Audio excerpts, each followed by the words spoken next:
Bonjour à tous et bienvenue sur ce premier épisode du podcast « Le monde change, la finance change-t-elle aussi ?» L'idée de ce podcast est d'échanger sur toutes les thématiques qui font évoluer notre vision de la finance et de l'entreprise, que ce soit les nouveaux enjeux ou les nouvelles problématiques. Ce podcast se veut la traduction d'une vision en réalité opérationnelle, c'est-à-dire au-delà des grandes idées qui font le monde, comment est-ce que l'évolution des technologies ou des risques viennent tout simplement impacter le pilotage des entreprises et des entités au quotidien. C'est un podcast, même si la formule est un peu galvaudée, par les DAF pour les DAF. Et pour ce premier épisode, on ne reçoit pas un DAF traditionnel, mais un ex-DAF et un néo-Chief Impact Officer, Frédéric Médard. Frédéric Médard est Chief Impact Officer du groupe Bell, a remporté le prix du meilleur directeur financier engagé de 2023. Frédéric, bonjour, c'est un plaisir de te recevoir. Est-ce que pour commencer ce podcast, Frédéric, je peux te laisser présenter ton parcours et qu'est-ce qui t'a amené aujourd'hui à notre discussion ? Bonjour, je suis très heureux de pouvoir partager aujourd'hui avec vous cette aventure que nous vivons chez Bell depuis maintenant 4 ans, puisque ça fait 4 ans qu'on a commencé ce chemin qui vise à combiner finance et RSE. Alors moi, pour répondre à ta question, j'ai un parcours assez classique de financier. Alors je suis ingénieur moi à la base de formation, donc et en fait sorti de l'école, je suis tombé dans la marmite finance et j'y suis resté parce que j'ai commencé mon parcours de carrière en audit dans une maison qui prenait des ingénieurs parce qu'ils voulaient avoir des profils comprenant un petit peu les flux physiques pour faire les audits. Donc j'ai commencé dans une maison qui prenait des ingénieurs et donc je suis tombé dans cette dimension financière et j'y suis resté. Donc j'ai commencé par l'audit et puis après j'ai voulu rentrer par la porte du contrôle de gestion qui est une porte extrêmement intéressante parce qu'en fait elle permet de modéliser et d'avoir un impact sur la stratégie, un impact sur la performance, tout en associant des indicateurs financiers avec des indicateurs physiques, donc chose qui me paraît bien moi en tant que venant d'une école d'ingénieur et donc je suis rentré dans une grande école du contrôle de gestion de l'époque, donc je peux la nommer parce que je suis quand même assez fier, c'était Valeo. Et puis après donc j'ai fait un parcours dans des grandes maisons en fait, dans différents postes en contrôle financier, soit sur le terrain, soit en usine, dans des entités commerciales, et puis après au niveau de siège.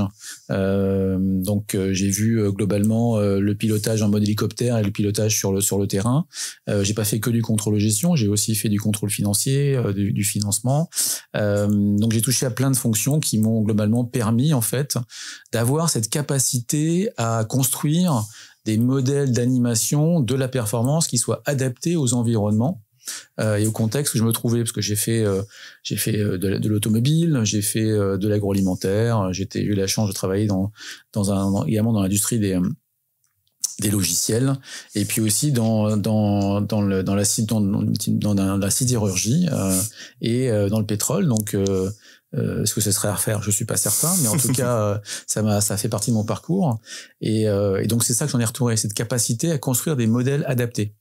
Et c'est intéressant que je le mentionne parce qu'il y a un vrai lien avec le fait de construire des modèles, des nouveaux modèles de pilotage également qui combinent finance et RSE. Donc voilà, c'est ça un peu mon parcours. J'ai rejoint le groupe Bell il y a 6 ans maintenant. D'abord en tant que directeur financier classique, avec toutes les prérogatives souvent usuelles de directeur financier, c'est-à-dire j'avais à la fois la partie financière, mais également la partie des systèmes d'information, la partie juridique. Et puis il y a maintenant un peu plus de 4 ans, puisque c'était en avril 2020, juste sorti du Covid.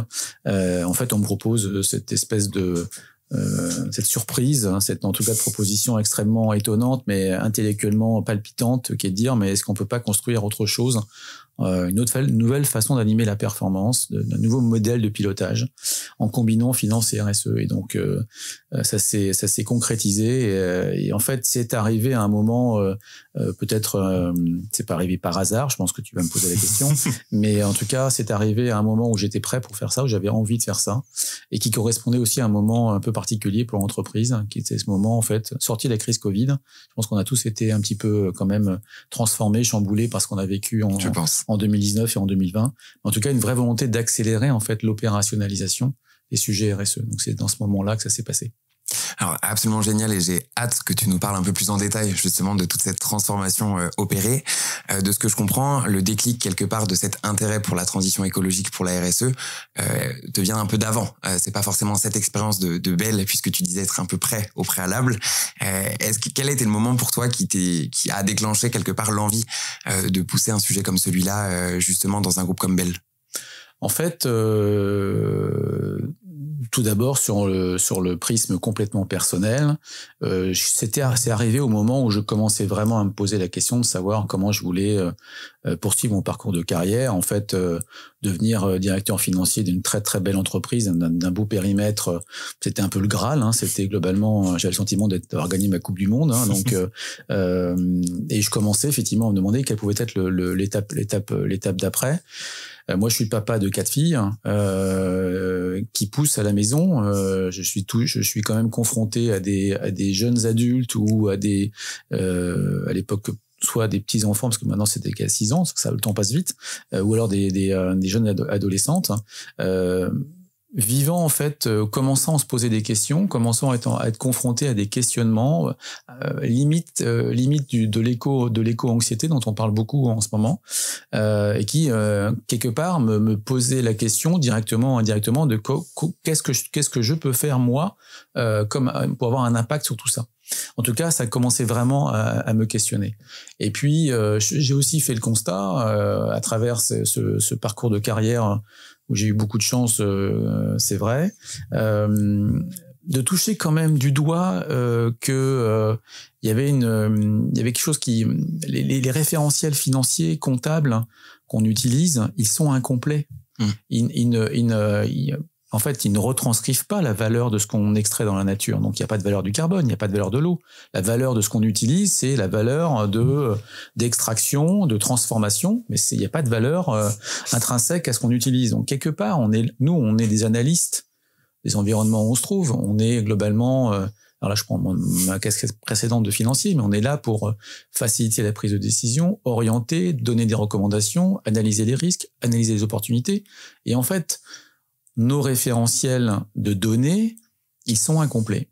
Et je commençais à toucher ça du doigt. Je vais vous donner un exemple très concret. On avait chez Bell fait le constat que donc le groupe Bell, pour en dire 2 mots quand même, c'est un groupe qui a 150 ans d'histoire, qui est un groupe familial, qui a commencé dans le fromage et qui a pivoté vers le snacking sain, donc la combinaison du fromage, du fruit et du végétal. C'est la 5e génération qui est aux manettes et le groupe s'est lancé est devenu très actif, très engagé, vraiment pionnier sur ces dimensions RSE depuis 20 ans, puisque le groupe a rejoint le Global Compact des Nations Unies en 2003. Donc ça fait vraiment 20 ans. Ouais, c'est très précurseur comme démarche. Effectivement, précurseur, il y a cette volonté. Alors ce qui caractérise souvent les entreprises familiales, c'est le temps long et c'est la transmission. Il y a une volonté de transmission. Donc quelque part, c'est assez logique que les entreprises familiales se préoccupent quand même globalement d'avoir un impact, de pouvoir effectivement transmettre quelque chose qui va être pérenne dans le temps. Je vais y revenir. Et du coup, le groupe travaille sur ces dimensions-là depuis longtemps. Mais par exemple, la décision a été prise dans les années 2017-2018, donc bien avant l'explosion du coût de l'énergie, de mettre en place des chaudières biomasse. Et à l'époque, quand les référentiels, les analyses de retour sur investissement avaient été faits, les retours étaient quand même pas mirobolants. C'était du 8, 9 ans, 10 ans, voire 15 ans. Et pour autant, le pari avait été fait. Ce qui est très étonnant, c'est que 3-4 ans plus tard, après la crise du conflit ukrainien et l'explosion des tarifs de l'énergie, subitement, ces projets sont devenus extrêmement rentables. Puisque les paybacks qu'on a fait retourner, en fait, donnaient des paybacks de 3-4 ans. Donc, extrêmement intéressant. Et qu'est-ce qui s'est passé? Il s'est juste passé un conflit géopolitique, que personne n'a vu venir, évidemment. Mais, en fait, on avait aussi peut-être oublié que tout est écrit, tout est globalement inscrit sur le fait que le coût de l'énergie va forcément continuer à augmenter du fait globalement des conséquences de la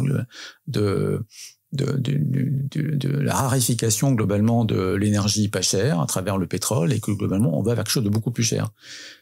Et voilà, donc du coup, c'est intéressant de voir qu'en fait, subitement, un événement géopolitique change complètement la lecture en fait du retour sur investissement. C'est un exemple en fait moi qui m'a extrêmement frappé à l'époque. Donc du coup, j'étais arrivé à ce moment en fait, à la fois dans une équation personnelle et dans une équation professionnelle, en disant est-ce que je veux continuer à piloter qu'une équation financière ? Ben non, pas forcément. Voilà, donc c'est ça qui s'est passé à titre personnel. Et au niveau de l'environnement de Bell, dans ce moment en fait d'accélération de l'opérationnalisation, le groupe, encore une fois, s'est engagé il y a 20 ans, a passé par toutes ces phases de définir une stratégie RSE, de la clarifier, de la décliner avec des indicateurs, de l'inscrire, de la mettre au cœur de la stratégie du groupe. Et à un moment donné, il s'est passé le sujet de comment j'accélère. En clair, comment j'opérationnalise et comment j'accélère l'opérationnalisation. Et là, 2 questions se sont posées. La première, c'est est-ce qu'on va pas avoir un risque d'opposer le financier et l'extra-financier ? Et autrement dit, est-ce qu'au moment des arbitrages, les financiers vont pas dire non à tout ce qui n'est pas suffisamment rentable ? Donc, ce risque de non-opérationnalisation pour cause d'arbitrage vu par les financiers a été la première grille de lecture de Antoine Févé, qui était à l'époque notre président et notre directeur général, donc représentant de la 5e génération des familles aux manettes du groupe donc depuis 150 ans. Et le deuxième constat était de dire, mais en plus de ça, moi je veux opérationnaliser. Et quels sont ceux qui en fait ont ce savoir-faire d'animer en interne pour garantir que les résultats vont être délivrés, qui ont cette capacité effectivement d'orchestrer et de piloter l'animation de la performance, ce sont les financiers. Et donc, on est venu, en fait, d'une approche d'abord d'éviter une confrontation entre financiers et extra-financiers pour aller jusqu'à une complémentarité. Et donc, le modèle, aujourd'hui, c'est un modèle qui combine financier et extra-financier au service d'un modèle d'entreprise qui se veut vertueux. Donc, on a la volonté, globalement, de contribuer à la mise en place d'un capitalisme responsable et écléré, au service de la transition alimentaire. On pourra en reparler aussi si tu le souhaites.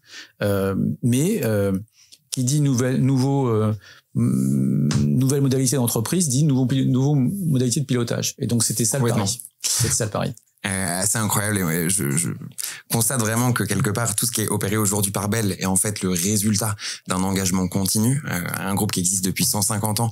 C'est un groupe qui a fait preuve d'une résilience assez incroyable à travers les âges. L'exemple des chaudières dont tu parles est un exemple parmi tant d'autres, je pense. J'aimerais qu'on se repositionne en 2020, ce moment où justement se rapprochent les sujets finance et RSE. J'imagine qu'en interne, il peut aussi y avoir certaines formes d'incompréhension. Comment à ce moment-là vous avez su fixer... Ma question initiale était d'ailleurs, comment est-ce que vous avez su fixer les objectifs ? Mais j'aimerais y associer la notion de risque que tu viens d'aborder, parce que je trouve qu'elle est assez importante et assez inhérente au métier de directeur financier de base, même si on considère les choses un peu plus larges aujourd'hui. Donc concrètement, en 2020, quels étaient les objectifs de ce rapprochement et quelles étaient vraiment les attentes de tout ça sur une forme d'accélération, même si l'engagement était continu, je ressens une vraie accélération depuis maintenant 4 ans sur toutes ces thématiques. Donc l'objectif, c'était véritablement de garantir qu'on n'allait pas déjà opposer les 2 dimensions. Donc en fait, on n'allait pas que privilégier, favoriser la dimension financière. Donc d'aller vraiment chercher la combinaison. Autrement dit, pour être très concret, de mettre au même niveau d'exigence, de focus, d'énergie, la RSE et le financier. Donc c'est vraiment cet objectif de bon équilibre, de même niveau qui était le premier objectif. Le deuxième objectif, c'était de garantir que toutes les décisions majeures dans l'entreprise soient prises au prisme du financier et de l'extra-financier. Parce qu'encore une fois, globalement, l'objectif, c'est que chaque décideur, dans sa grille d'analyse, sa grille de prise de décision, prenne en compte des indicateurs financiers et des indicateurs extra-financiers. C'était le deuxième objectif.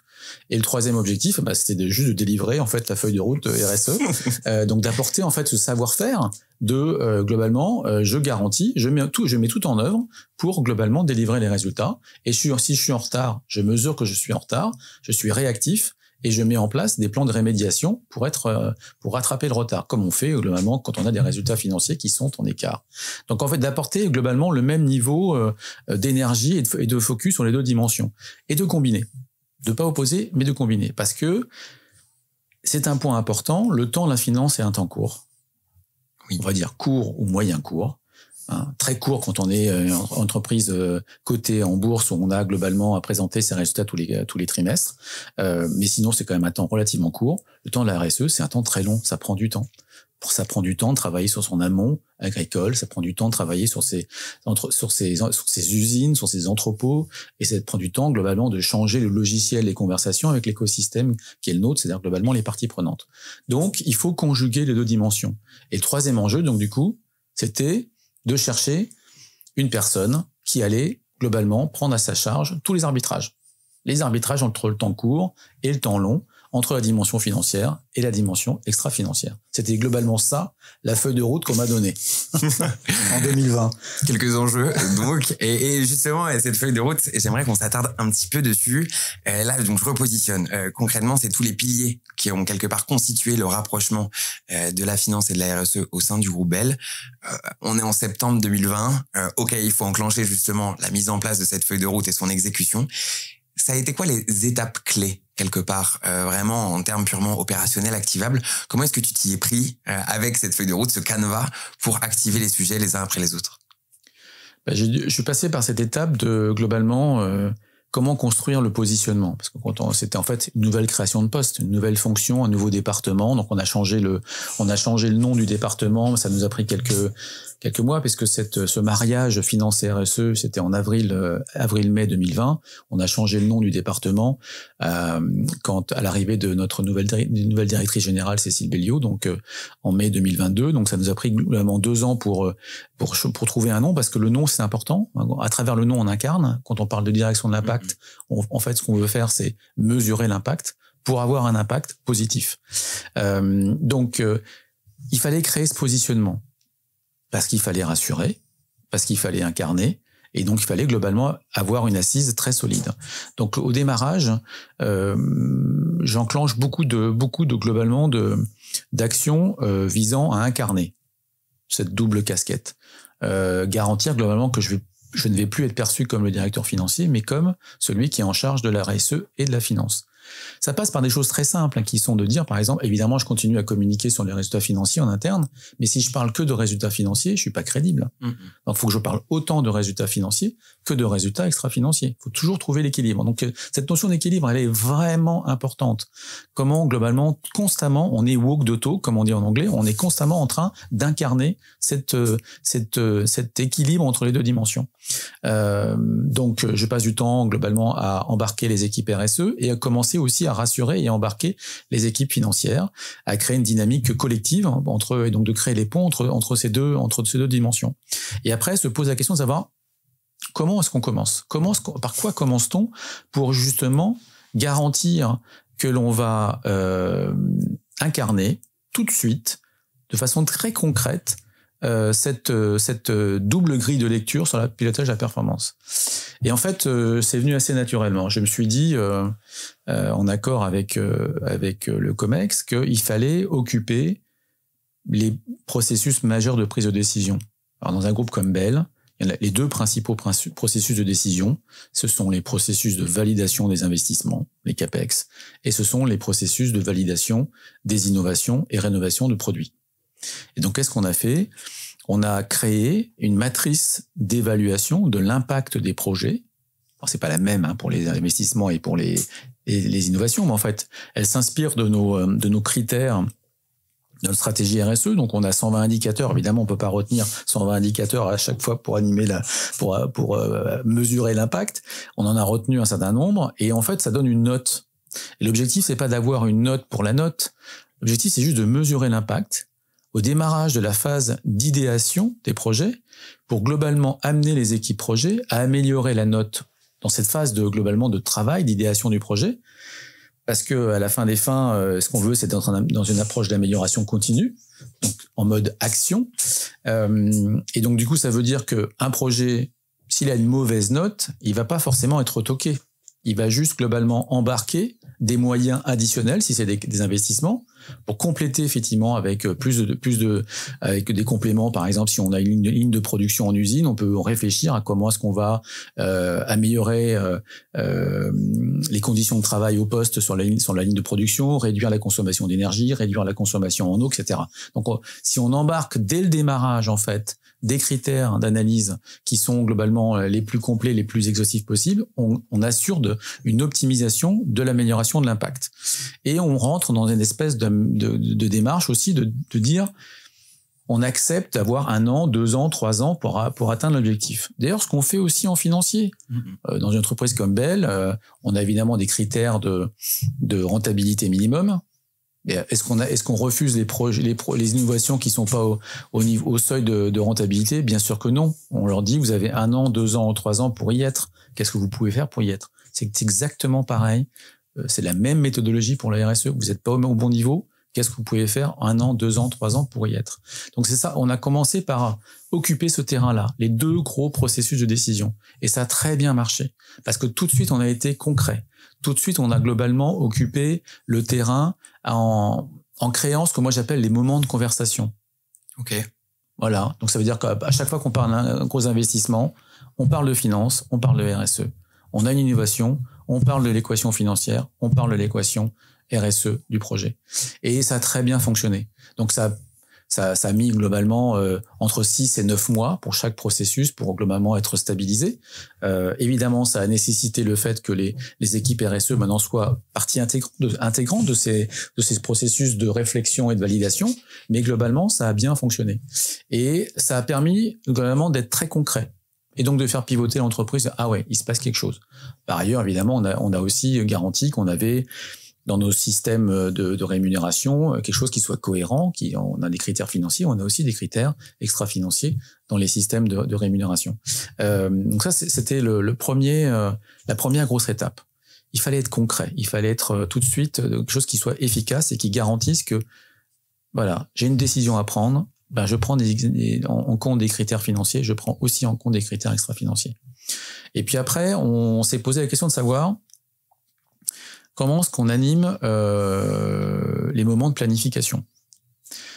C'est-à-dire qu'une fois qu'on a occupé le terrain sur des prises de décision névralgiques qui sont les investissements au moyen long terme, encore une fois industriels ou R&D, ce qui était intéressant pour nous, c'était de dire comment je commence effectivement à aussi occuper les moments de conversation. J'aime bien ce terme-là parce que moi, mon job, c'est de créer des moments de conversation orientés action sur du financier et sur de la RSE. Et donc, du coup, c'est au moment des plans stratégiques et c'est au moment des budgets qu'on force l'organisation à se projeter, à globalement modéliser les résultats escomptés de la stratégie et globalement à voir si on est en écart par rapport aux objectifs et à travailler sur la rémédiation. Et bien, on a fait exactement pareil sur la RSE. Donc, on a commencé par un indicateur, l'indicateur carbone. Donc, si vous allez voir sur le site, je sais que tu l'as fait toi, mais on a mis en place un outil. Et la création de cet outil, donc cet outil carbone, il visait à faire quoi? Jusqu'alors, bien sûr, on mesurait notre empreinte carbone, mais on était beaucoup dans le rétroviseur. On mesurait 1 fois par an notre empreinte carbone. On avait des objectifs d'amélioration, bien sûr, sur le sujet, mais c'est très compliqué d'embarquer une organisation, de la mettre en mouvement en regardant le passé. Ce qui est beaucoup plus facile, beaucoup plus intéressant, c'est de l'embarquer en regardant le futur.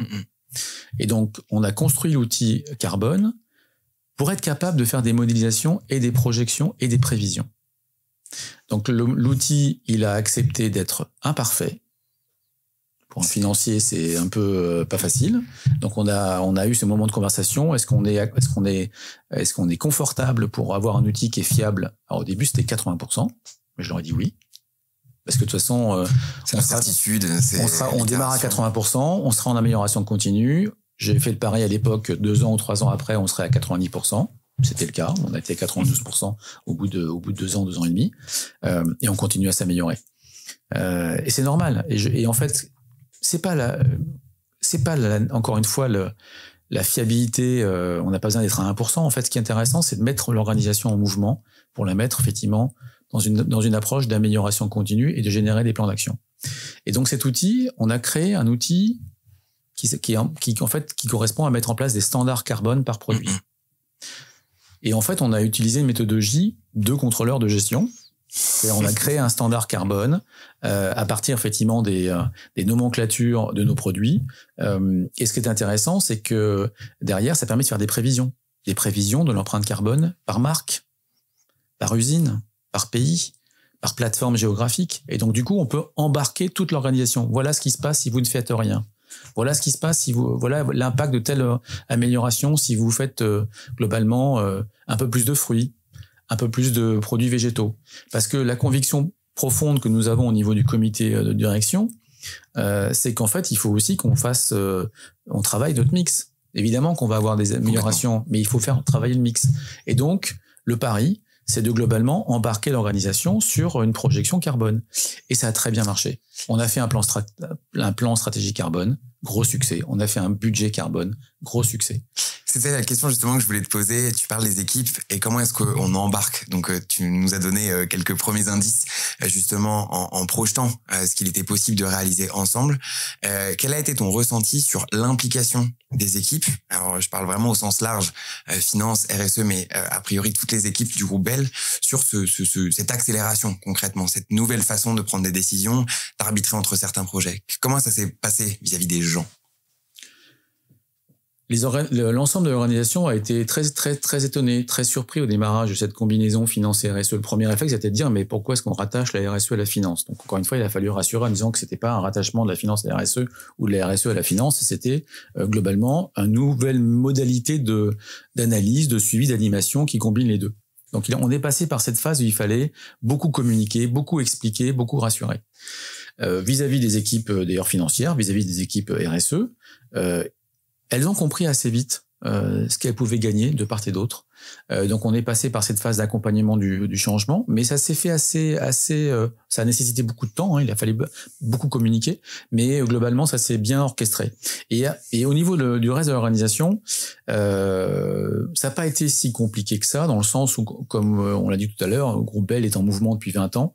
On avait un président et maintenant une directrice générale qui sont très convaincus, très sincères, qui sont les ambassadeurs de cette dimension-là, donc la dimension RSE. Donc, il n'y a pas eu besoin de mettre beaucoup de bandes passantes pour globalement rassurer et embarquer l'organisation. Mais encore une fois, je pense que le facteur clé de succès par rapport à ça, ça a été le fait d'occuper le terrain sur les deux processus majeurs de prise de décision. Parce que ça a été tout de suite concret. C'est-à-dire, en fait, le besoin des équipes dans ces moments un petit peu charnières de changement d'organisation, c'est de dire, OK, mais concrètement, il va se passer quoi? Si tout de suite on arrive avec 2-3 mesures très concrètes, les gens, effectivement, touchent du doigt comment ça va se passer. Et après, il faut aussi accepter, et ça, on l'a assumé en interne, que c'est un chemin. C'est-à-dire que moi, depuis le démarrage, avec le comité de direction et avec mes équipes, je leur explique, ça va nous prendre, je sais pas, 5 ans, 10 ans, 15 ans. On assume ça. Donc, on est sur un temps très long pour mettre en place des modalités d'animation différentes. Je vais donner un exemple. Aujourd'hui, ce mariage finance et RSE, il est incarné, porté, animé au niveau du central, au niveau des équipes centrales du groupe. Le groupe, c'est 120 pays, 62 pays. Globalement, c'est beaucoup centralisé. Maintenant, tout l'enjeu pour mes équipes, c'est de faire en sorte que tous les directeurs financiers, que ce soit en usine, qu'ils soient dans les pays, deviennent en fait des Chief Impact Officer à leur niveau. Et je comprends. Donc en fait, ça va prendre du temps, ça. On est en chemin. Donc on a essayé d'occuper le terrain pour que ça soit vraiment très incarné, très concret, tout de suite, pour la plupart des décideurs sur les décisions majeures. Mais maintenant, mon objectif à moi, c'est de faire en sorte que toutes les décisions, quelles que soient les tâches de l'organisation, soient bien prises au prisme des deux dimensions.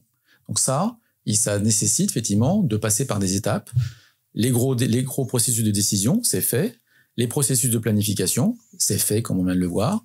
Et maintenant, il faut que, même pour les petites décisions, en fait, ça se passe au niveau local et que ça remonte pas au niveau du central pour arbitrage.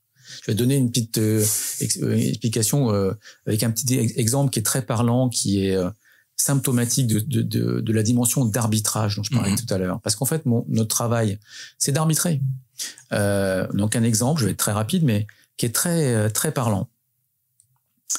Début 2022, conflit Ukraine. Explosion des tarifs de l'énergie. On avait une politique en interne dans le groupe Bell depuis longtemps. On avait arrêté d'utiliser du fuel dans nos usines. C'est quand même le pire des fluides énergétiques, c'est le fuel. Donc ça a été arrêté, on les utilisait plus. On avait toujours globalement quand même du matériel pouvant utiliser effectivement en cas de problème de continuité de business. Donc en clair des moteurs, je sais plus comment on appelle ça. Bref, du jour au lendemain. Explosion des coûts de l'énergie verte, explosion des coûts de gaz d'origine verte, enfin même tout ce qui est électricité et gaz, le fuel coûte 7 fois moins cher. Évidemment, mécaniquement, du jour au lendemain, toutes les usines lèvent la main en disant mais on va s'asseoir sur un tel écart de prix.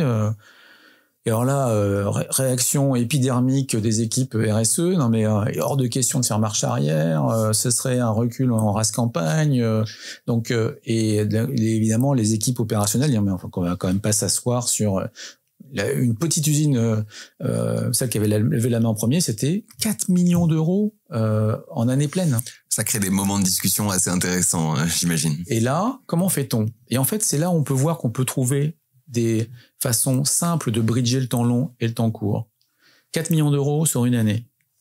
Et là, je leur ai dit, mais ok, est-ce qu'on accepte de perdre en compétitivité par dogmatisme RSE? La réponse est non. J'ai toujours la question en interne, est-ce que je vais accepter d'abaisser les critères d'exigence de profitabilité pour la RSE? La réponse est non. Il faut que la profitabilité du groupe permette de financer la RSE. Mais ce qu'on a fait, c'est les 4 millions d'économies, si je les flèche pour financer beaucoup plus tôt que prévu la chaudière biomasse de l'usine en question, c'est gagnant-gagnant. Et c'est ce qu'on a fait. Donc en fait, on peut très bien trouver quand même, dans la plupart des cas, des solutions d'arbitrage qui soient gagnantes-gagnantes. Ce que l'on voit, c'est que dans 80-85% des cas, les dynamiques financières et les dynamiques extra-financières convergent. Il y a 5, 10, 15% des cas où là, on retrouve l'écart entre le temps long et le temps court. Mais on peut trouver des modalités pour combiner les deux dimensions et faire en sorte que les arbitrages soient gagnants-gagnants. Voilà. Et ça, cet exemple-là, on s'est donné comme objectif de le communiquer partout dans le groupe pour qu'il soit très bien compris, pour que la grille de lecture soit extrêmement claire en disant il n'y a pas de recul en arrière, on maintient la politique de pas de fuel. Par contre, on peut pas perdre en compétitivité, mais ce qu'on gagne, le coût évité, on le flèche pour des projets RSE. C'est un très bel exemple de mettre le temps court au service du temps long. Et je pense que c'est à l'image, quelque part, de tout ce qui est fait au sein du groupe Bell. Je trouve que c'est d'un pragmatisme qui vous honore. Bravo pour ça. Au-delà de, justement, ces problématiques, j'imagine qu'il y a eu des moments un peu de frottement, peut-être un peu de frein au déploiement de toute cette nouvelle idéologie, de cette nouvelle façon de réfléchir. Est-ce que, au-delà de ces problématiques économiques, il y a des gens qui ont freiné quelque part, ou en tout cas des moments où s'est posé la question d'à quel point on déploie la RSE? Est-ce que tu as pu l'observer dans cette logique de transition? En fait, le sujet, c'est comment transformer ces dimensions d'impact positif d'un point de vue RSE en avantage compétitif. Parce que on n'est pas des philanthropes non plus, c'est-à-dire globalement on peut pas accepter de perdre de l'argent trop longtemps, on peut pas globalement perdre de l'argent, il faut qu'on arrive à créer un modèle effectivement qui soit vertueux. Nous on est convaincus que investir dans des dimensions de responsabilité apporte un avantage compétitif. Alors il y a des sujets sur lesquels on a fait des paris. Par exemple, on a travaillé en France avec notre amont laitier. On a mis en place globalement une relation particulière avec nos partenaires producteurs de lait qui sont regroupés dans l'association des partenaires de Bell Ouest, donc la PBO. Et en fait, au démarrage, l'objectif, c'était de mettre en place une relation effectivement qui ne parle pas que de prix, mais qui parle globalement qui change un peu le logiciel des conversations pour globalement parler de prix, mais parler aussi effectivement de bénéfices pour globalement l'écosystème. Au démarrage, c'était un objectif de garantir un niveau de salaire décent. Et puis aussi de garantir le fait qu'on allait pouvoir mettre en place des démarches vertueuses d'un point de vue environnemental. Par exemple, mettre les vaches au pâturage et avoir une alimentation non OGM. Et donc on a mis en place des compléments de prix, donc un prix et des compléments de prix pour garantir tout ça. Et d'ailleurs, ça a très bien marché, puisqu'au bout de quelques années, on est arrivé à 100% de vaches au pâturage et 100% d'alimentation non OGM, et on continue à enrichir ces démarches d'amélioration continue. Mais ça a représenté de l'argent, hein. J'allais te poser la question, Frédéric. C'est cher, la transition écologique. Comment ça se finance, la transition écologique? Et donc, c'est de l'argent. Et donc, même si le groupe, même si la famille, et notre président, directeur général à l'époque, a accepté effectivement qu'il y a un impact, le challenge est venu assez naturellement. Mais comment est-ce qu'on fait pour passer ça aux consommateurs? Comment est-ce qu'on fait globalement pour faire en sorte qu'on veut bien être pionnier, on veut bien démontrer que c'est possible, mais à un moment donné, il faut que ça se retranscrive en quelque chose effectivement qui soit équilibré d'un point de vue financier. Complètement. Donc du coup, aujourd'hui, tout ce qui est fait chez Bell, c'est pour maintenant engager avec nos partenaires de la grande distribution pour globalement, nous sommes leur scope 3.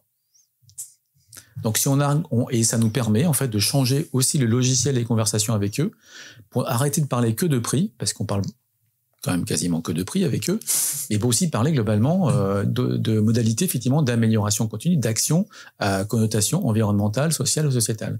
Et ça fonctionne, et on commence à avoir des succès parce qu'on change effectivement et on peut transformer la relation pour aller jusqu'à des partenariats. Notamment, on a fait un partenariat très récemment avec Carrefour dans ce sens-là. Donc ça fonctionne. Et on est convaincu qu'en étant en avance de phase, on a un avantage compétitif par rapport effectivement aux entreprises qui ne sont pas. Donc, par contre, ça prend du temps. Donc, il faut accepter d'investir, il faut accepter de faire des paris, mais il faut faire pivoter le logiciel en fait et la stratégie commerciale, marketing pour globalement aller chercher et garantir que le modèle reste suffisamment rentable, parce qu'encore une fois, c'est ça qui permet de financer les modalités de responsabilité. Donc, pour parler au directeur financier peut-être plus traditionnel que toi, si j'ose dire, est-ce qu'on peut dire qu'il y a un retour sur investissement dans la transition écologique? Eh ben, nous, aujourd'hui, on est convaincus que ça nous apporte un avantage compétitif, très clairement. Ça nous apporte aussi des nouvelles idées d'innovation produit. Alors évidemment, nous sommes dans l'agroalimentaire. La nutrition, l'aspect nutritionnel fait partie intégrante de la démarche RSE. Mais quand on réfléchit nutrition, si on le prend par un prisme de construction de valeur, on peut effectivement, ça peut générer des idées d'innovation produit. Un exemple, on est présent dans un grand nombre de pays internationaux, notamment dans des régions où il y a des carences alimentaires, et on lance des produits qui vont cibler avec des compléments alimentaires ces carences alimentaires. Ce qui permet effectivement aussi d'avoir une capacité à être générateur globalement de revenus à travers effectivement des choses qui vont adresser des sujets RSE. C'est assez fantastique de voir à quel point ça impacte positivement l'amont et l'aval de la chaîne. Ça impacte tout un écosystème. Dans les parties prenantes, il en existe une autre dont on n'a pas forcément parlé, c'est les financeurs à proprement parler. Dans ce cadre-là, il me semble que le groupe Bell a également fait preuve d'une démarche novatrice et a pu mettre en place une ligne crédit un peu particulière. Est-ce que tu peux nous en dire un petit peu plus ? Oui, alors ça a commencé il y a un certain temps maintenant, parce que depuis 2017, en fait, on a commencé ça en 2017. On a mis en place à l'époque une ligne de crédit qui associait des objectifs de développement durable. On était parmi les premiers au monde à faire ça. On était, je crois, la 5e entreprise mondiale et la première dans l'industrie laitière. Et depuis lors, en fait, globalement, on se force à le faire constamment, en tout cas dès que c'est possible. Ça a une vraie vertu. Alors à l'époque, ça apportait une vraie attractivité. Hein, c'était à notre signature. Hein, parce qu'à l'époque, on était quand même pionniers. Donc il y avait un vrai appétit en fait des investisseurs. Aujourd'hui, je pense que c'est un peu moins le cas. Je pense que ça ne garantit pas une attractivité forte. Par contre, je pense que ça devient un vrai frein quand on ne le fait pas. Donc on a pivoté quand même sur le sujet. C'est une vraie vertu de cohérence, parce que globalement, quand on veut être pionnier en termes de démarche RSE, si on le fait pas au niveau des modalités de financement, on n'est pas très cohérent. Parce qu'en fait, c'est quand même l'objectif, c'est d'associer des engagements sur des critères qui sont retenus avec des objectifs qui sont ambitieux et qui engagent. Et donc et d'ailleurs lors des dernières opérations de financement qu'on a fait récemment, on l'a fait dans un cadre qui est encore plus robuste, solide, puisqu'on a fait ce qu'on appelle un Sustainability Linked Financing Framework, qui est donc validé par un parti tiers que était Moody's en l'occurrence, qui garantit que c'est des critères, c'est des bons critères par rapport à nos démarches RSE, et qui garantit aussi le niveau d'agressivité des objectifs qui sont mis. Donc en fait, il y a un cadre maintenant qui est très encore plus robuste que dans les premières opérations, c'est un objectif pour moi, encore une fois, d'être cohérent quelque part. Donc ça permet effectivement d'avoir la capacité à donner du sens, à mettre en exergue nos principaux objectifs en démarche RSE vis-à-vis des investisseurs. Ça génère de l'appétit ou pas de leur côté. Je suis pas totalement convaincu dans tous les cas, mais en tout cas, et dans certains cas, on a des questions quand on fait les roadshows, pas tout le temps, mais pour moi, c'est extrêmement important d'être cohérent par rapport à ça. Et je pense que de plus en plus, ça sera de plus en plus compliqué pour une entreprise de se financer si elles ne font pas ce type d'opération. Je trouve que cette cohérence globale, elle est fondamentale dans le projet de Bell, et je pense que c'est aussi ce qui fait vraiment partie de la réussite quelque part globale proposée. Ma question, Frédéric, porte maintenant sur un peu le quotidien, c'est-à-dire comment est-ce que, d'un point de vue très opérationnel, vous êtes organisé au quotidien en termes d'équipe, comment ça se traduit, et quels sont les projets à venir qui vont être portés justement par ces équipes. Les projets de Bell d'ici 1 an, d'ici 5 ans, d'ici 10 ans, c'est quoi ? Alors, il y a, je pense, 2 étages de réponse à ta question en termes d'organisation.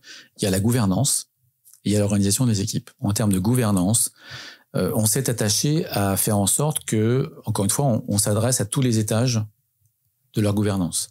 Donc, on crée ces moments de conversation RSE au niveau des COMEX, au niveau des boards, donc des conseils d'administration, évidemment.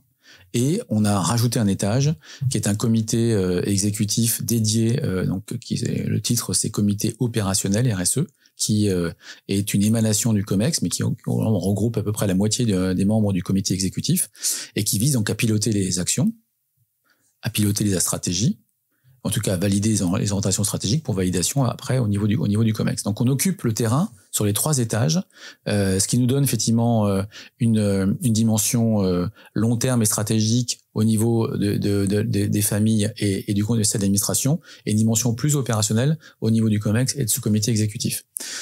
Ça, c'est le premier élément de réponse. Le deuxième élément de réponse, c'est au niveau de l'organisation. On a une équipe RSE d'experts, activistes, parce que moi, ce que je leur demande, c'est d'être des activistes. C'est vraiment leur rôle de faire bouger les lignes, pour globalement faire avancer en termes d'idées, en termes de principes et en termes d'objectifs, d'aller vraiment pousser le curseur au maximum. Et ce qu'on a fait en termes d'organisation des équipes, c'est on a des experts purs RSE, et on injecte dans l'équipe RSE des gens qui viennent du business. Parce qu'on veut créer les ponts avec les équipes opérationnelles. Donc, on a mis quelqu'un qui vient de la finance pour créer le pont avec la finance. On a quelqu'un qui vient du marketing pour créer le pont avec le marketing. Parce que ce qui est vraiment important, c'est que les stratégies RSE se retranscrivent vraiment au cœur des stratégies opérationnelles. Par exemple, chez Bell, chaque marque, dans sa stratégie de marque, dans son stratégie d'equity de marque, a une dimension RSE sur chaque marque, qui n'est pas la même. Donc, mais c'est absolument important parce que derrière, ça garantit que dans déclinaison des plans d'action, même au niveau de l'animation des marques, on a une dimension RSE qui est embarquée. Donc on a une équipe centrale, une combinaison d'experts et de gens activistes qui viennent des métiers, qui veulent faire de la RSE, mais qui peuvent créer ces ponts avec les équipes opérationnelles. Et donc on a cette instance de comité opérationnel qui se réunit à peu près tous les 2 mois et qui instruit tous les dossiers et qui pilote la performance. Voilà. Et puis, je ne peux pas ne pas mentionner qu'il y a un nouvel étage qui va se créer, puisqu'on est passé entreprise à mission il y a quelques mois. Bravo. L'avantage de passer entreprise à mission, c'est c'est qu'on inscrit dans les statuts, donc on est encore plus cohérent, puisque ça fait partie maintenant d'engagement. Notre mission est inscrite dans les statuts. C'est quelque part l'engagement des familles et des actionnaires familiaux, effectivement, de délivrer effectivement la feuille de route et la mission. Mais aussi, l'autre avantage, c'est qu'on crée ce comité de mission qui va nous permettre d'avoir des experts indépendants qui vont venir autour de table du comité de mission et qui vont nous aider et animer notre stratégie RSE et la performance RSE. Donc, on crée le 4e étage de gouvernance à ce titre-là. Voilà. Assez génial. Et encore une fois, je vois que ça infuse vraiment tous les étages de Bell et c'est très beau à voir. Est-ce qu'il y a un projet qui te tient à cœur? J'ai vu plein de choses sur votre site internet, que ce soit au niveau du packaging, au niveau de l'agriculture régénérative. Est-ce que dans les projets à venir, il y en a un particulièrement qui te tient à cœur et qui pour toi est porteur de sens vraiment au global? En fait, moi, ce qui me tient à cœur, c'est il y a plein de choses qui sont évidemment très qui me parlent beaucoup et qui me motivent, mais et j'ai des équipes qui sont qui encore une fois activistes, donc elles amènent énormément de traction et d'énergie dans le système. L'objectif, mon objectif à moi, parce que moi j'ai un petit peu le rôle de chef d'orchestre, c'est de garantir qu'on va à peu près avancer sur tous les axes à la même vitesse. Okay. Je veux pas prendre le risque d'avoir un déséquilibre, qu'on n'ait pas en fait de trou dans la raquette. Donc on essaye globalement d'occuper le terrain et d'avoir à peu près quelque chose de très cohérent et qu'on avance à peu près à la même vitesse. Et c'est pas facile du tout de garantir cette espèce d'homogénéité dans l'avancement, que l'amélioration soit continue à peu près partout. Donc par exemple, on a fait le constat qu'on avait vraiment accéléré sur le carbone. Donc maintenant on est en train de travailler sur la biodiversité, on est en train de travailler sur l'agriculture régénératrice, on est en train de travailler sur l'eau. Et sur l'eau, par exemple, on s'est dit on va faire notre bilan eau. Alors, on me pose souvent la question, mais comment est-ce qu'on pilote la RSE? On la pilote exactement de la même manière qu'en finance, c'est-à-dire il y a pas de progrès sans mesure. Première étape, la mesure. Donc on fait un bilan. Et après, on décline, on fait des projections, on met en place des plans d'action et on pilote les plans d'action. Donc, c'est les 4 étapes classiques. Et sur l'eau, on a fait notre bilan eau complet, y compris le scope 3 l'année dernière. On était parmi les premières entreprises dans le monde à faire ça. Et c'est éclairant. Donc, il y a énormément de sujets sur l'eau. Je pense qu'on parle énormément du réchauffement climatique, mais on voit qu'il y a de plus en plus d'imbrication entre l'eau entre le cycle de l'eau et la partie carbone. Moi, je pense que l'eau va devenir quelque chose de très, très critique. Donc, on est en train de mettre beaucoup de focus sur l'eau, comme sur la biodiversité et sur la partie agriculture régénératrice. Donc, c'est les 3 gros chantiers qui sont devant nous. Les chantiers à venir. Merci de partager tout simplement tout ça. Ma dernière question porterait sur quelque part un conseil que tu pourrais donner à des gens qui sont à l'aube de ta démarche. Si tu pouvais leur chuchoter à l'oreille 2-3 guidelines, 2-3 petits conseils qui les aideraient dans cette tâche, qu'est-ce que tu leur dirais? Bon, là, on parle à une population que j'aime beaucoup, qui est donc l'ensemble des acteurs du pilotage de la performance. Moi, je voudrais pas d'abord partager ma conviction profonde, qui est que je pense que cette combinaison finance et RSE, c'est le futur de la finance et c'est le futur de la RSE. Je pense que les 2 dimensions se complètent. Et que globalement, on va vers ça. Je suis assez convaincu que si on se projette dans 10 ans ou dans 15 ans, les entreprises seront pilotées de façon beaucoup plus globale. Ça, c'est une conviction que j'ai envie de partager. La deuxième, c'est moi, je suis passé par une phase d'éco-anxiété à titre personnel, très forte. Même, c'est pas fini, hein, c'est régulier. En fait, la seule façon globalement de sortir de ça, c'est de passer en mode action. Donc j'ai envie de dire à tous mes amis, collègues de la finance, mais passez en mode action, devenez activistes, devenez des financiers activistes. C'est possible. C'est possible de piloter une entreprise de façon différente. Je suis convaincu que ça, et on le démontre depuis 4 ans. Nous, nos résultats financiers sont très bons, et nos résultats extra-financiers sont très bons. Donc du coup, c'est cette conviction profonde. Donc agissez, poussez les lignes, appropriez-vous le sujet. Alors après, moi, je suis pas expert de la RSE. Je suis un chef d'orchestre, mais j'ai tendance à penser que de toute façon, un directeur financier, il est là pour être le bras droit, il ou elle, de directeur ou de la directrice générale. Il doit impacter la stratégie, il doit globalement maîtriser les risques et il doit piloter la performance. Si il s'approprie le sujet pour avoir une performance globale, en fait, il est déjà armé pour le faire. On n'a pas besoin d'être expert technique, et sinon on peut le devenir. Donc c'est de l'investissement, mais il y a rien d'insurmontable. Et je suis convaincu que globalement ça participe à prendre des meilleures décisions au service de la stratégie et au service de la performance. Ça, c'est une conviction très profonde. Je pense que c'est assez éclairant et que ça aidera ceux qui douteraient encore à passer à l'action. On arrive à la fin de cet échange extrêmement riche et je te remercie sincèrement pour tout ce partage et cette transparence aussi quant à ce que vous avez fait et comment tu l'as ressenti chez Bell. Ma dernière question, promis, porterait sur peut-être quelque chose que je vais essayer de rendre un peu cyclique dans les épisodes. Est-ce que tu pourrais nous partager quelqu'un qui t'a inspiré dans cette démarche-là?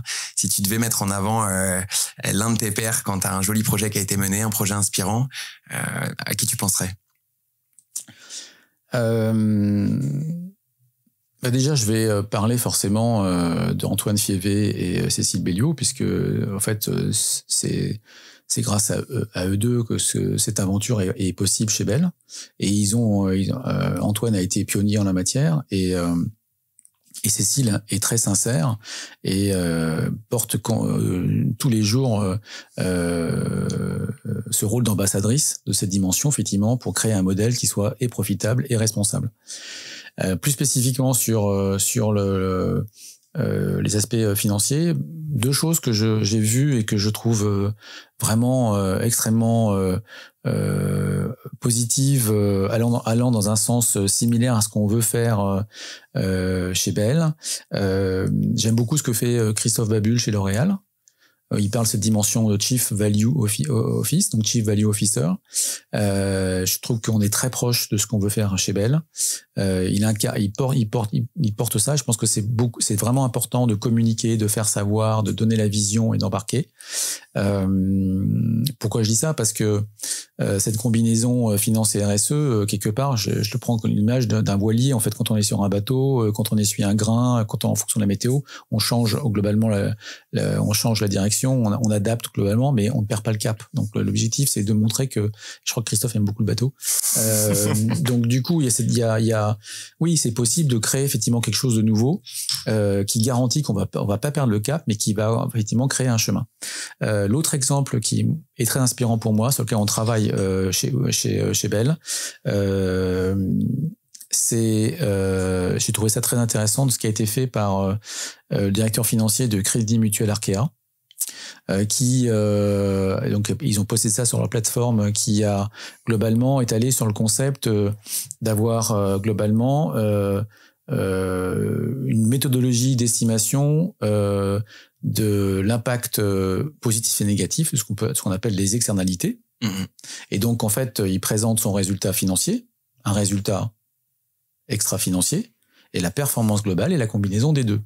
Alors, ils ont pris plein d'hypothèses, de la méthodologie est sur la plateforme, donc coup de chapeau, j'ai plus son nom en tête, il m'excusera, mais en tout cas, je trouve ça très intéressant. Alors, c'est vraisemblablement peut-être un peu plus opérationnalisable. Alors, c'est des hypothèses, des clés d'allocation et des clés de construction, effectivement, de valeurs positives ou négatives sur tel ou tel indicateur. C'est peut-être plus facile de le faire dans un monde qui n'est pas industriel, où il n'y a pas d'amour récolte, il y a pas de, mais c'est très inspirant. Et d'un point de vue directionnel, c'est vers ça, je pense qu'il faut aller. Parce que le jour où on est capable de dire mon résultat financier va être impacté de tant parce que par rapport à mes investissements, mais je vais avoir tant d'impact sur l'extra-financier et ma performance globale, elle est celle-là, on a globalement la capacité à pouvoir communiquer avec des investisseurs, avec des conseils d'administration, etc., etc. Donc, je pense que c'est vraiment la direction vers laquelle il faut aller. Ah, c'est également très inspirant. Merci du partage de ces 2 belles initiatives. On arrive vraiment à la fin de cet échange. Un grand merci encore une fois, Frédéric. Je peux te laisser le mot de la fin, si tu veux inspirer une dernière fois la DFCG et tout le public, toute l'audience qui écoutera ce podcast. Est-ce que tu as un dernier mot pour clôturer cet entretien ? En fait, la question que j'ai envie de poser à toutes et à tous, c'est est-ce que vous avez encore envie aujourd'hui, à titre individuel, en tant que maman, papa, globalement potentiellement d'enfants et en charge de famille, de piloter que des équations financières ? C'est une très bonne question qui pose le sujet de la place de notre métier quant à l'impact. Et encore une fois, Frédéric, je tiens à te remercier. C'est le premier épisode. On arrive à la fin. Ça a été un échange riche et j'espère sincèrement que tous les prochains épisodes seront de cette volée. Je remercie également la DFCG pour nous accompagner dans la production de ce podcast. Et je vous donne rendez-vous à très vite pour un deuxième épisode. Merci Frédéric. Merci à toutes et à tous.